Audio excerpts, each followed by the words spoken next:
नमस्कार दोस्तों, आज हमारे साथ है राजेश शर्मा जी, जिन्होंने यमुना बचाओ सद्भावना बढ़ाओ यात्रा की एक मुहिम छेड़ी है। तो आज उनसे हम खास बातचीत करेंगे, उनका क्या कहना है और क्या संदेश देना चाह रहे यमुना बचाओ और सफाई को लेकर देशवासियों को। राजेश जी, आज हर खबर के साथ आप बातचीत करने आए, क्या कहेंगे जो एक शुरुआत मुहिम की थी। नमस्कार दोस्तों, मेरे प्यारे दोस्तों, हमारे देश के शहीदों ने, हमारे देश के वीरों ने, हमारे देश के नौजवान साथियों ने अपने प्राणों की आहुति दी थी आज़ादी की लड़ाई के लिए। सिर्फ उनका एक ही सपना था कि उनके आने वाली पीढ़ी, उनके आने वाले बच्चे, उनके आने वाली जनरेशन जो है एक आज़ादी की खुली हवा में सांस ले सकें। और उन बच्चों के लिए उन्होंने अपने खून बहा दिए, अपने प्राणों की आहुति दे दी। बहनों ने अपने भाई खोए, माताओं ने अपने बच्चे खोए, दोस्तों ने अपने दोस्त खोए और पिता ने अपने पुत्रों को गंवाया। लेकिन किसी को भी मलाल नहीं, सभी को गर्व कि उन्होंने अपने देश की आज़ादी के लिए लड़ाई लड़ी। प्यारे दोस्तों, आज फिर एक समस्या हमारे सामने बहुत बड़ी विकराल खड़ी हो गई है और वो समस्या है पानी का संकट, जल का संकट, नीर का संकट, जिसकी वजह से आज पूरी दिल्ली त्राही त्राही कर रही है। और इस पूरी दिल्ली को पानी जो प्राप्त होता है वो सारा का सारा पानी हमारी यमुना नदी माँ से प्राप्त होता है। तो प्यारे दोस्तों, आज 90% यमुना जो दिल्ली के लिए चल रही है वो प्रदूषित है। और कमाल की बात यह है दोस्तों कि 90% ही पानी वो हमारे दिल्ली को मुहैया कराती है। आज भी जो दिल्ली के 90% लोग हैं वो यमुना के पानी पर ही निर्भर है। जब ऐसी विकट स्थिति में भी माँ अपना धैर्य, अपना जो बच्चों के प्रति प्यार है वो कम नहीं कर रही, तो बच्चों का भी फर्ज बनता है कि जब माँ वेंटिलेटर पे हो तो हम भी उसके लिए निकलें, हम भी उसके लिए कुछ करें, हम भी उसके लिए अपने कुछ प्रयास, कुछ कोशिश, कुछ आशीर्वाद लेकर निकलें। तो इसी भावना को लेकर, इसी विषय को लेकर हम 25 मार्च को नजफगढ़ के साईं बाबा मंदिर से यमुना बचाओ यात्रा के लिए निकलेंगे और उसमें आप सबकी उपस्थिति प्रार्थनीय है। सर, जैसे आपने कहा, प्रगति भगत फाउंडेशन के द्वारा उसके संस्थापक आप हैं और यमुना बचाओ सद्भावना बढ़ाओ यात्रा की बात की जा रही है। और 25 मार्च से, जैसे आपने बताया, नजफगढ़ के जो साईं बाबा मंदिर है वहां से एक पद यात्रा निकाली है। इसमें आपके साथ कौन कौन जुड़े।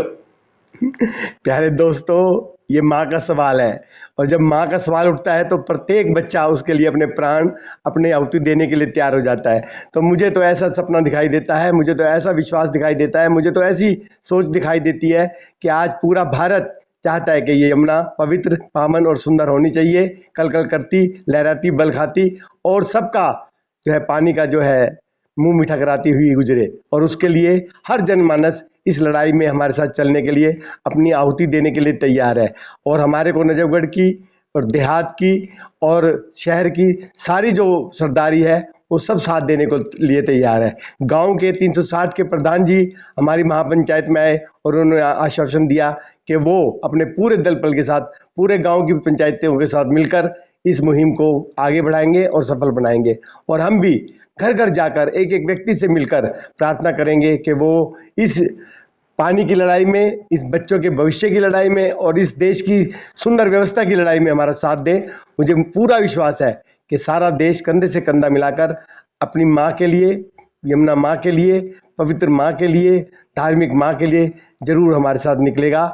ये प्रश्न अपने आप में पूर्ण है कि यमुना माँ से पवित्र, यमुना माँ से ज़्यादा हमारे लिए इस समय कीमती और कोई चीज़ नहीं है। सर, 25 मार्च से जो यात्रा निकाल रहे, प्रशासन का कितना सहयोग रहेगा उसमें। हमने जो दिल्ली सरकार के जो भी हैं उनको सूचना दे दी है, कमिश्नर साहब को भी, ट्रैफिक पुलिस को भी, और जो 6 जो हमारे इसमें डिस्ट्रिक्ट पड़ते हैं उनको भी हमने जो है इंटीमेशन दे दी है। और भी जितने अधिकारी हैं, चाहे वो सरकारी अधिकारी हों, चाहे वो नेतागण हों, चाहे वो प्रशासनिक अधिकारी हों, हमने सबका सहयोग लेने की, सबकी मदद लेने की, सबका इसमें अपना जो एक आहुति डालने की उनसे प्रार्थना की है। और सभी हमारे कार्य से प्रसन्न है। सभी चाहते हैं कि बदलाव होना चाहिए, सूरत नहीं सीरत बदलनी चाहिए, एक नीति नहीं नियम और एक जो है पिक्चर जो है वो क्लियर होनी चाहिए। तो हमारे साथ मुझे लगता है देश का बच्चा बच्चा, देश का नौजवान, देश का बुजुर्ग, हर व्यक्ति इस लड़ाई में, यमुना माँ की लड़ाई में हमारे साथ है। यमुना सफाई की बात करें, उसमें राजनीति भी चल रही है आजकल। दिल्ली सरकार की बात करें या केंद्र सरकार की बात करें, दोनों कह रही कि हम यमुना की सफाई कराएंगे, मगर अभी तक तो कुछ नजर नहीं आ रहा। और अब एक मुहिम आपने भी शुरू की। कितने कामयाब सरकारें रही, या फिर आप किसी राजनीति मुद्दे को लेके ये आपने शुरुआत की? मैं इस बार के बारे में इतना ही कहना चाहूँगा कि ये भ्रष्टाचार कोई आज का नया मुद्दा नहीं है। सरकारों की आपसी लड़ाई भी कोई आज नई नहीं है, ये भी सदियों से चलती आ रही है। राजा महाराजों के टाइम से भी आपस में लड़ाइयाँ चलती आई हैं, और चाहे वो कोई सा भी काल हो, ये सब चलता रहता है। भ्रष्टाचार भी चलता रहता है, जनसंख्या भी बढ़ रही है, परेशानियाँ बहुत हैं, दिक्कतें बहुत हैं, इसमें कोई शक नहीं। लेकिन फिर भी कहीं ना कहीं से तो एक गंगा बहनी चाहिए, यमुना बहनी चाहिए, कहीं ना कहीं से तो रास्ता निकलना चाहिए। तो किसी बड़े व्यक्ति ने बड़ी अच्छी बात कही है कि कौन कहता है कि आसमान में छेद नहीं हो सकता, एक पत्थर तो तबीयत से उछालो यारो। तो हम भी वही पत्थर उछालने की कोशिश कर रहे हैं, और हमें हर नेता का, हर सरकार का और हर व्यक्ति का समर्थन प्राप्त है।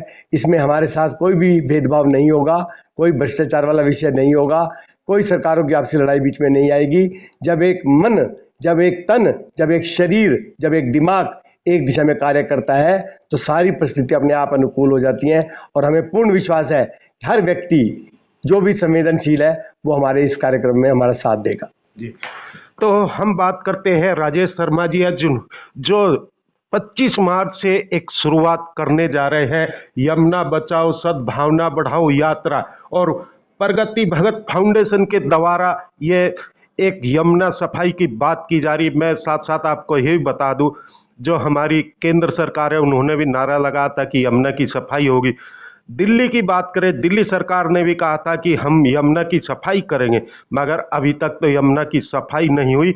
अब देखते हैं जो एक राजेश शर्मा जी ने मुहिम छेड़ी है अपने फाउंडेशन के द्वारा, तो अब देखा जाएगा कि उसमें यमुना की कितनी सफाई होगी। हर खबर से आजाद होगा। धन्यवाद।